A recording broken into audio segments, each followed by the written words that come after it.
आज की हमारी कहानी का नाम है अधूरी भक्ति। एक छोटे से गांव में एक साधु रहता था। वह हर वक्त कान्हा के स्मरण में लगा रहता था।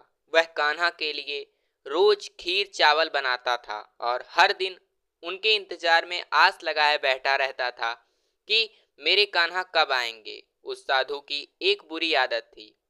वह गांव में रहने वाले नीची जाति के लोगों से दूर रहता था।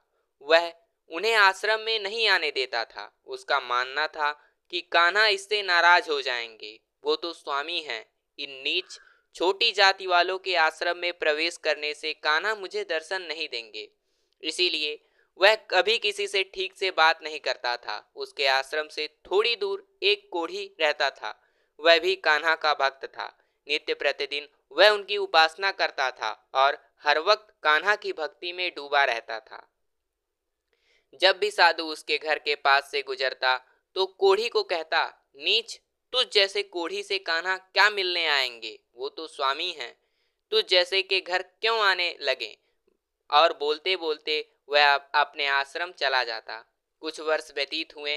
अब साधु को लगने लगा, कान्हा क्यों मुझे दर्शन नहीं दे रहे।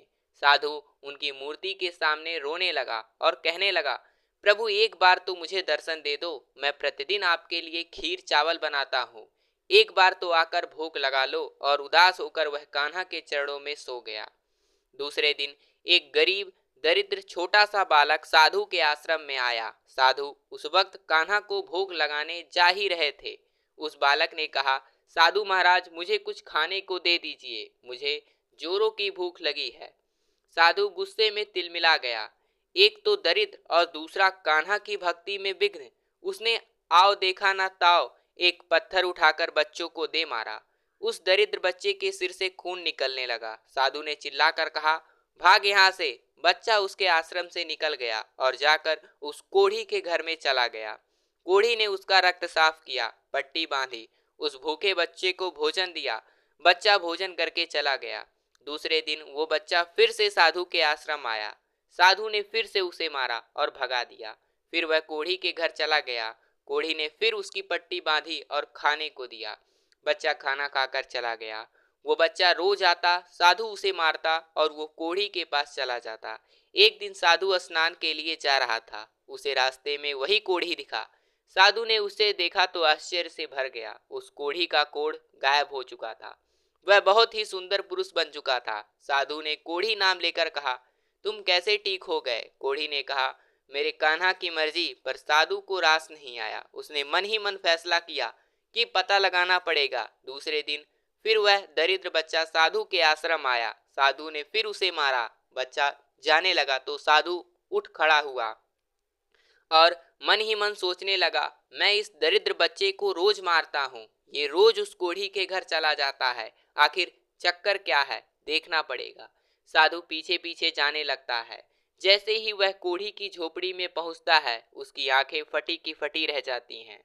स्वयं तीनों लोगों के स्वामी कान्हा बांके बिहारी कोढ़ी के घर पर बैठे थे और कोढ़ी उनकी चोट पर मलहम लगा रहा था और कान्हा जी भिक्षा में मांगी न जाने कितने दिनों की बासी रोटी को बड़े चाव से खा रहे थे।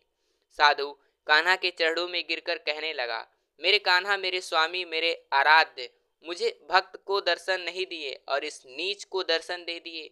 मुझसे क्या गलती हो गई जो आप इस कोढ़ी की झोपड़ी में आ गए। भीख मांगी, बासी रोटी खा ली। मैं आपके लिए नित्य प्रतिदिन खीर चावल बनाता हूँ, उसे खाने नहीं आए। बोलो कान्हा बोलो।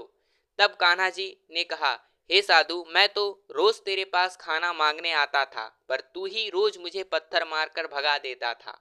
मुझे भूख लगती थी और मैं इतना भूखा रहता था कि इस मानव के घर चला आता था। वो जो मुझे प्यार से खिलाता है, मैं तो उसी के पास खाने चला आता हूँ। अब तू ही बता, इसमें मेरी क्या गलती।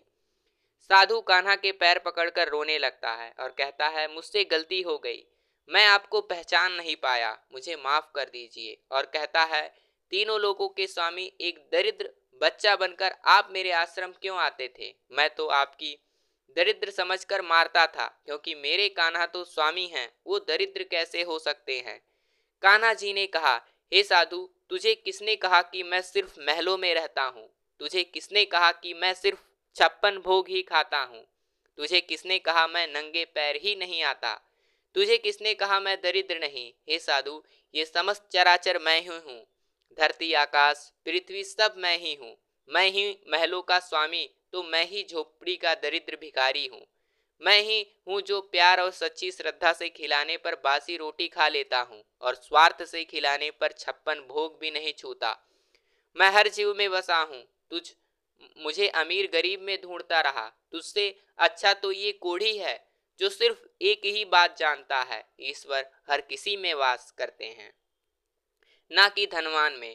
कान्हा कहने लगे, तूने मेरी भक्ति तो की पर अधूरी, और कान्हा अंतर ध्यान हो जाते हैं। साधु उनके चरण पकड़कर फूट फूट कर रोने लगता है और कहता है, जिसका एक पल पाने के लिए लोग जन्मों जन्म तप करते हैं, वो मेरी कुटिया में भीख मांगने आते थे और मैं मूर्ख दरिद्र संपन्न देखता था और कोढ़ी के पैर पकड़कर कहता है, मैं तो सारी जिंदगी अधूरी भक्ति की, आप मुझे सच्ची भक्ति के पथ पर ले आइए, मुझे अपना शिष्य बना लीजिए। कोढ़ी उसे गले लगा लेता है। ईश्वर कण कण में है। वो भिखारी भी जो आपकी चौखट पर आता है वो भी ईश्वर की मर्जी से आता है, क्योंकि किसी ने कहा है कि वो भीख लेने नहीं बस दुआ देने भी आता है, और हमारी परीक्षा लेने भी। परीक्षा पास किए बिना तो स्कूल का अध्यापक भी हमें अगली क्लास में जाने नहीं देता, तो भगवान हमारी परीक्षा लिए बिना हमें अपना दर्शन और भक्ति कैसे दे देंगे। तो दोस्तों, कैसी लगी हमारी छोटी सी कहानी? कमेंट बॉक्स में अपनी राय जरूर दीजिएगा, और कहानी अच्छी लगी तो वीडियो को लाइक करके चैनल को सब्सक्राइब करना मत भूलिएगा। फिर मिलते हैं नए वीडियो में एक नई सीख के साथ। तब तक के लिए धन्यवाद।